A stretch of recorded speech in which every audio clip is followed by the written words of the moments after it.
मगर देश का विकास तभी संभव है जब सरकार के पास टैक्स के रूप में कोई कोष आए। काम करने के लिए तलाशने के बाद भी प्रॉपर मैन पावर नहीं मिलती है। देश एक सही और मजबूत आदमी के पास में है, उस क्षेत्र में एक मैराथन प्रोग्राम बनाकर उस पर काम करना चाहिए। और मैं तो देश के सभी नागरिक से, चाहे वो किसी पक्ष विपक्ष किसी भी विचारधारा के हो, वोट जरूर करना चाहिए।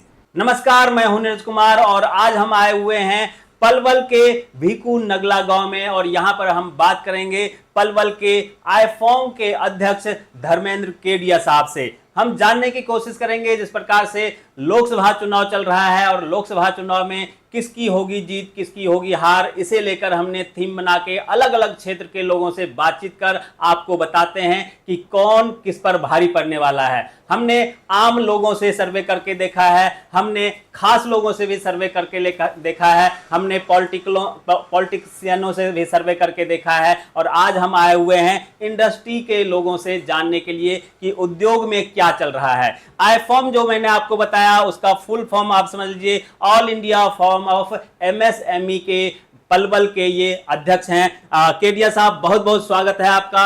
आप बताएं, जो उद्योग जगत में आजकल चल रहा है, कहा जाता है कि जो सरकार है वो हमेशा से माना भी जाता है कि सरकार हमेशा व्यापारियों पर जुल्म ढाती है, सरकार हमेशा व्यापारियों से ज़्यादा टैक्स लेती है और नहीं लेगी तो जो निचले तबके के आम लोग हैं, गरीब हैं, वहां तक सेवा कैसे पहुंचेगा, उनका भला कैसे होगा, क्योंकि स्वाभाविक तौर पर व्यापारी टैक्स देंगे उसी से सबका कल्याण होगा और व्यापारी टैक्स नहीं देंगे तो कल्याण कैसे होगा। फिर भी लोगों में यह है कि व्यापारी से ज्यादा जीएसटी लिया जाता है। विपक्ष का आरोप है कि जीएसटी के नाम पर गब्बर सिंह टैक्स लगाया गया है। विपक्ष कहती है कि हम आएंगे तो जीएसटी में सुधार करेंगे। विपक्ष कहती है नोटबंदी करके व्यापारियों का कमर तोड़ दिया गया। विपक्ष कहती है कि अब जो सरकार चल रही है ये एक तरीके से तानाशाह की सरकार है। आप लोग क्या मानते हैं? क्योंकि जब तक आप लोग नहीं सच को सामने लाएंगे तो आम जनता तक, आम लोगों तक ये बात नहीं जा पाएगी कि वाकई में व्यापारी जगत परेशान है या व्यापार में सब कुछ ठीक चल रहा है। बेरोजगारी को दूर करने का काम भी आप लोगों ने करना है, क्योंकि सरकार कुछ हद तक सरकारी नौकरी दे सकती है, नौकरी देने का काम व्यापारी लोग ही कर सकते हैं, उद्योग जगत के लोग ही कर सकते हैं। आपको क्या लगता है? आप इस इंडस्ट्री के एक एसोसिएशन से जुड़े हुए हैं, आपको क्या लगता है कि ये जो इंडस्ट्री के लोग हैं वो बेरोजगारी को दूर करने में किस हद तक सरकार की मदद कर रही है? देखिए, आपने लगातार जो भी चर्चा की है उसमें 5-7 सवाल पूछे हैं। जी जी। चूंकि मैं एक औद्योगिक ऑर्गेनाइजेशन का एक पदाधिकारी हूँ, मुझसे इंडस्ट्रीज, बिजनेसमैन, छोटे बड़े सभी लोग मिलते हैं। जहाँ तक आपका सवाल है कि सरकार ने जीएसटी लगाया, तो टैक्स तो हमेशा सरकार लगाई है, वो अलग अलग फॉर्म में रहा। पहले सेल टैक्स लगता था, फिर वैट टैक्स आया, फिर जीएसटी आया, स्वरूप बदला है। हो सकता है कुछ व्यापारी को परेशानी भी हो रही है, होती है, मगर जहाँ तक सरकार की बात है, सरकार किसी की भी हो, हम लोग व्यापार के क्षेत्र में काम करते हैं, हमारे लिए सभी सरकार अच्छी है। जो भी सत्ता में आती है हमारे लिए अच्छा ही सोचती है। अब उसका क्रियान्वयन में कोई कमी रह जाए, कोई अच्छी रह जाए, वो एक विषय हो सकता है। जी जी। मगर देश का विकास तभी संभव है जब सरकार के पास टैक्स के रूप में कोई कोष आए, वो चाहे जिस स्वरूप में आए। तो टैक्स एक माध्यम है सरकार का, उसमें कुछ विसंगतियां हो सकती हैं जो समय समय पे उचित प्लेटफार्म पे हम लोग आईफॉर्म के माध्यम से सरकार तक अपनी बात पहुंचाते हैं। रहा बात की विकास में, अगर व्यापारी औद्योगिक वर्ग योगदान इस स्वरूप में देता है कि एक तो टैक्स के रूप में देता है। आज जो हम लोग जो भ्रमण करते हैं, यात्रा करते हैं, तो कुछ विकास तो धरातल पे दिखता है, चाहे वो ट्रेन हो, चाहे एयरपोर्ट हो, चाहे बाई रोड में जाना हो। मैं एक छोटी सी बात बताता हूँ कि पहले हमें भिवाड़ी जाने के लिए 3 घंटे लगते थे, आज हम भिवाड़ी 50 मिनट में पहुंचते हैं। तो सरकार किसी की भी हो, ये एक चलती हुई प्रक्रिया है, सरकार बदलती है, आती है, जाती है, मगर हर सरकार देश के हित में सोचती है। अब उसका क्रियान्वयन में कोई तेज कर ले, कोई मध्यम कर ले, वो एक अलग विषय हो सकता है।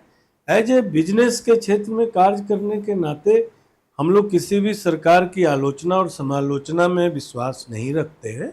सब सरकार अच्छी होती है और हम लोग जो भी सरकार की नीति, नियम जो भी होते हैं, एक अंत तक कोशिश करते हैं परिपालन करने की।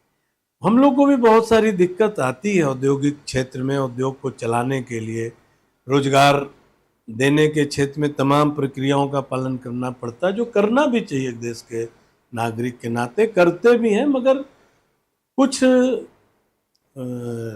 लाज में या कुछ नियमों में अगर सरकार व्यापारियों के लिए कुछ सोचे तो निश्चित व्यापारियों को थोड़ा सहूलियत तो हो सकता है, जो हम लोग समय समय पर डिमांड करते भी रहे हैं। जहाँ तक बेरोजगारी की बात है, वो एक विषय देश में है, हो सकता है, मगर हम लोग व्यक्तिगत रूप से समझते हैं कि हम लोगों को आदमियों की जरूरत है तो हम लोग को नहीं मिलता है। तो हम ये समझते हैं कि बेरोजगारी कहाँ है। अगर बेरोजगारी है तो आदमी काम करे, काम करने के लिए तलाशने के बाद भी प्रॉपर मैन पावर नहीं मिलती है। तो इसमें हर आदमी के, हर आम नागरिक के, उद्योग के लिए, उद्योग चलाने वाले के लिए, बिजनेस चलाने वाले के लिए अलग अलग राय हो सकती है। मेरा व्यक्तिगत मत यह है कि बेरोजगारी कहीं होगी, मैं उस बात से असहमति नहीं करता, मगर हम लोग जिस क्षेत्र में काम कर रहे हैं, आदमी जन की हमेशा शॉर्टेज रहती है। जबकि उचित पैसा देते हैं, इज्जत देते हैं, सम्मान देते हैं, नियमों के तहत पूरा व्यवस्था देते हैं, तो एक विषय हो सकता है।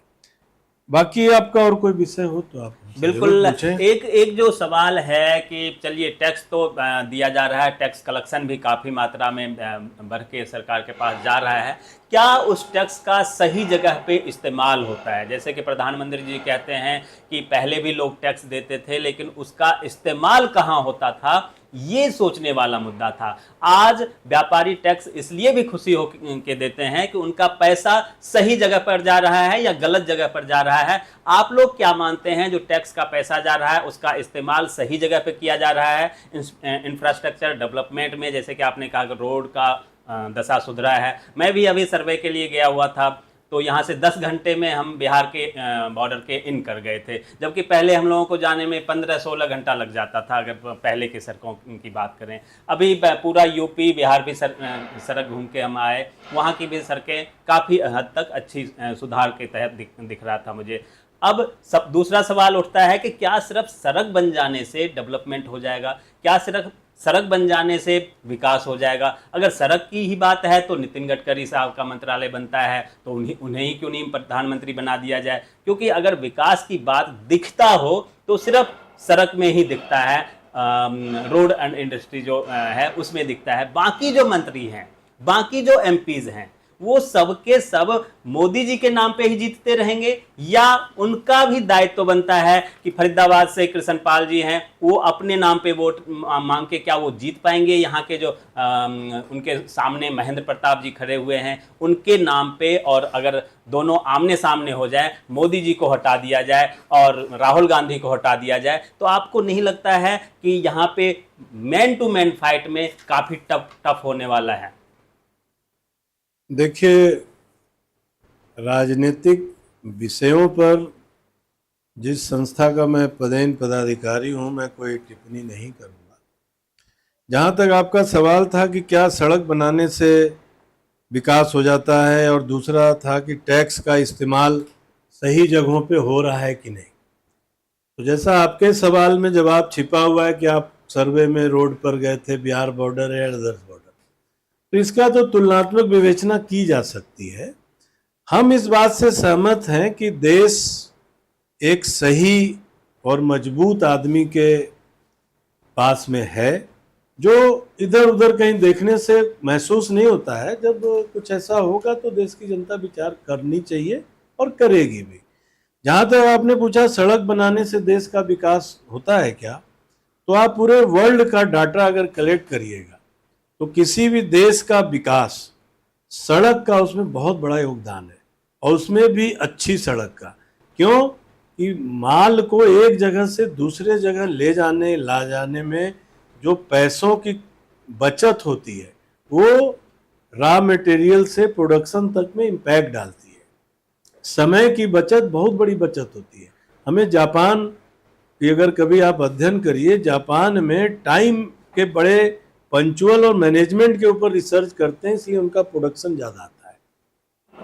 तो विकास में बिजली, रोड, सड़क, स्वास्थ्य, शिक्षा, ये सब का रोल है, जो कि सरकार अपनी जितनी सामर्थ्य है कर भी रही है। औद्योग क्षेत्र के लोग भी कर रहे हैं, प्राइवेट क्षेत्र के भी लोग कर रहे हैं, मगर जो चीज़ दिखता है, सांच को आँच क्या, जो चीज़ दिखता है वो दिखता है।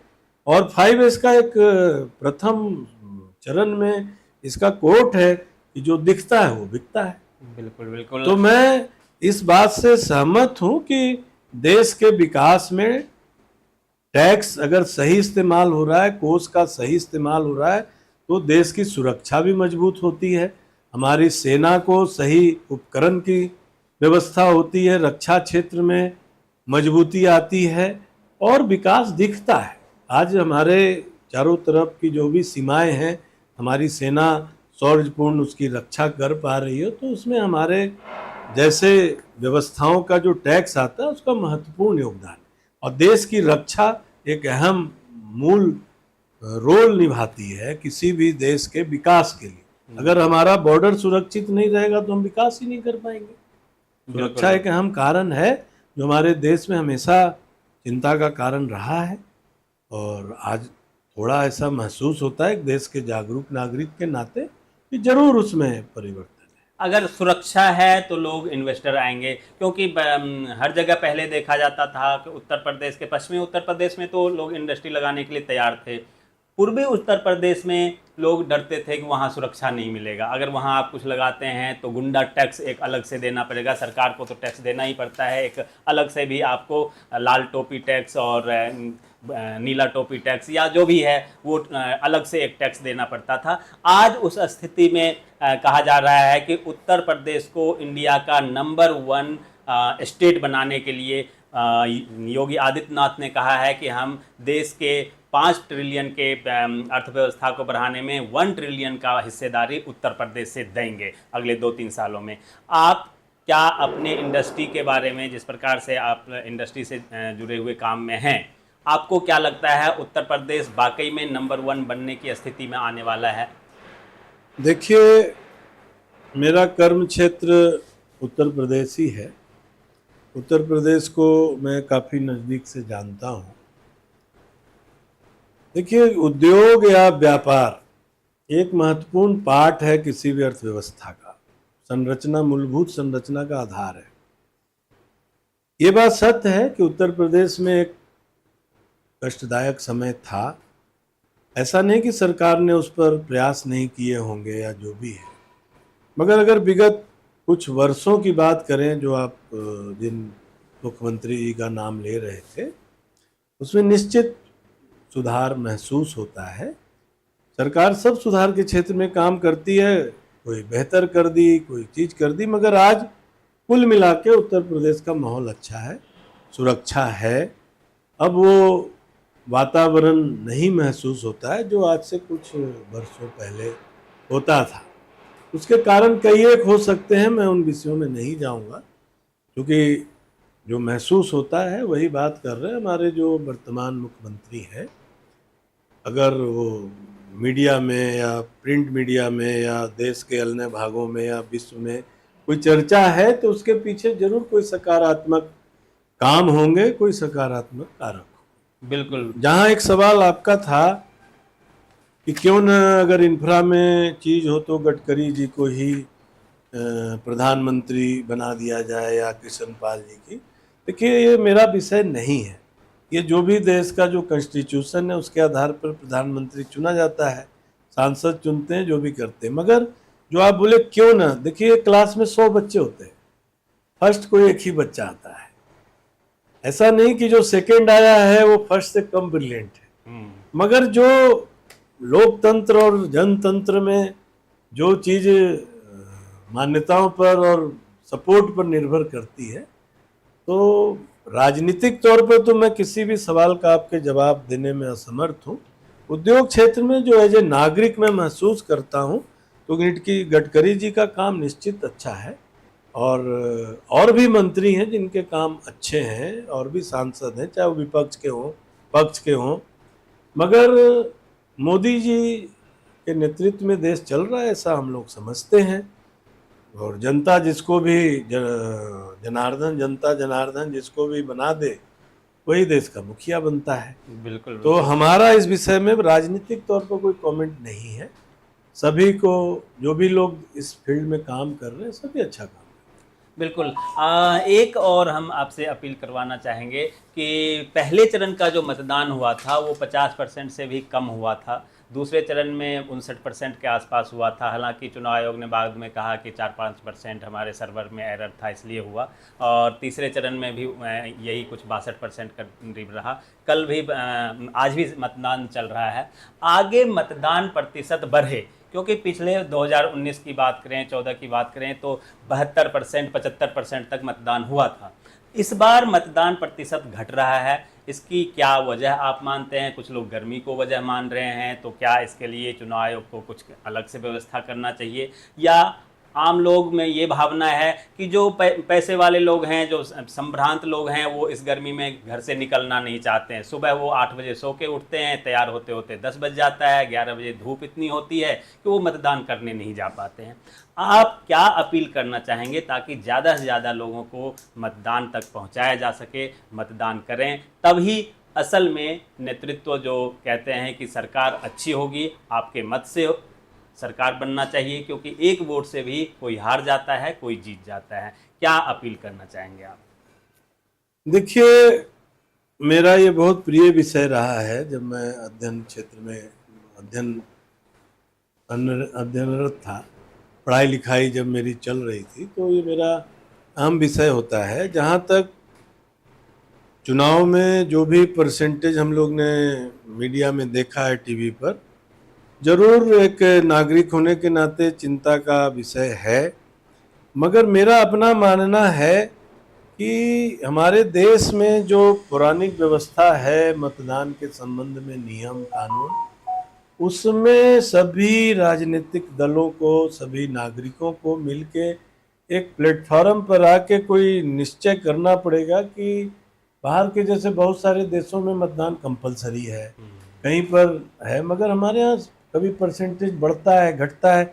इसमें जो भी हमारे देश की राजनीतिक पार्टियां हैं, उन लोगों को भी चिंता करनी चाहिए कि जितना वो प्रचार में, सभाओं में ध्यान लगाते हैं, उतना शुरू के चरणों में या शुरू ग्राउंड लेवल पर इस बात का करें कि सबके मतदान पत्र में नाम है कि नहीं है। क्योंकि बहुत सारे ऐसे भी मतदाता हैं जिनके नाम तो है, उनको पता ही नहीं है कि वोट कहाँ पड़ेगा, कैसे पड़ेगा।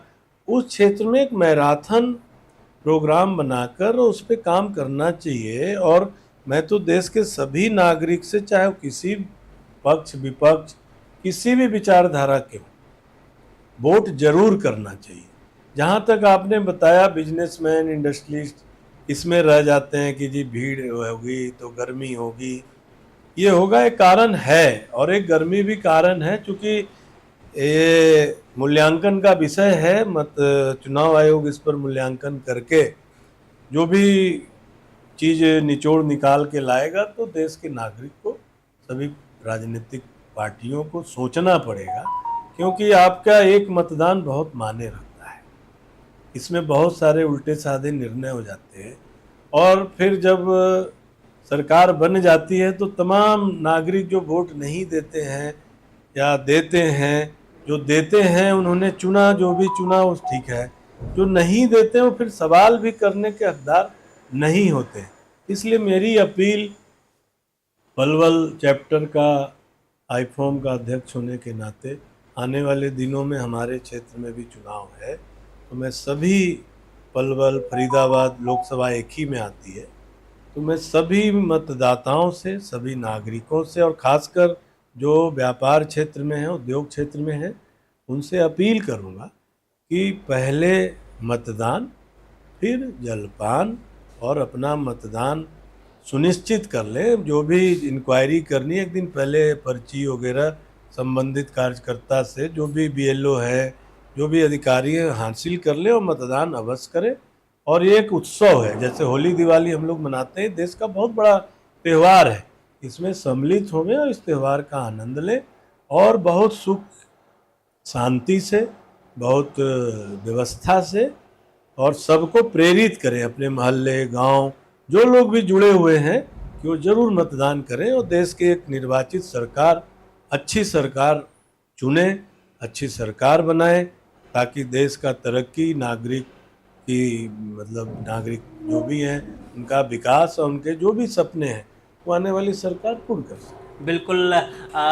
हम भी आपसे लगातार यही कहते आ रहे हैं कि आपका एक वोट देश का किस्मत बदल सकता है, इसलिए मतदान जरूर करें, क्योंकि ये सबसे बड़ा लोकतंत्र का, सबसे बड़े लोकतंत्र के वाले देश का सबसे बड़ा त्यौहार माना जाता है। और यहाँ से चुनकर जाने वाले व्यक्ति उस लोकतंत्र के मंदिर संसद भवन में आपके अच्छाई के लिए, आपके विकास के लिए, आपकी बातों को वहाँ पर जाकर रखेंगे, तभी आपके क्षेत्र का विकास हो सकेगा, तभी आप संपन्न और खुशहाल बन सकेंगे। लेकिन अगर कोई गलत व्यक्ति आपके वोट ना देने के कारण चुन के चला जाता है तो आपके क्षेत्र का विकास टल सकता है। आप लोग वोट जरूर दें। आप तमाम दर्शकों का बहुत बहुत धन्यवाद। केडिया साहब, आपका भी बहुत बहुत धन्यवाद। Thank you.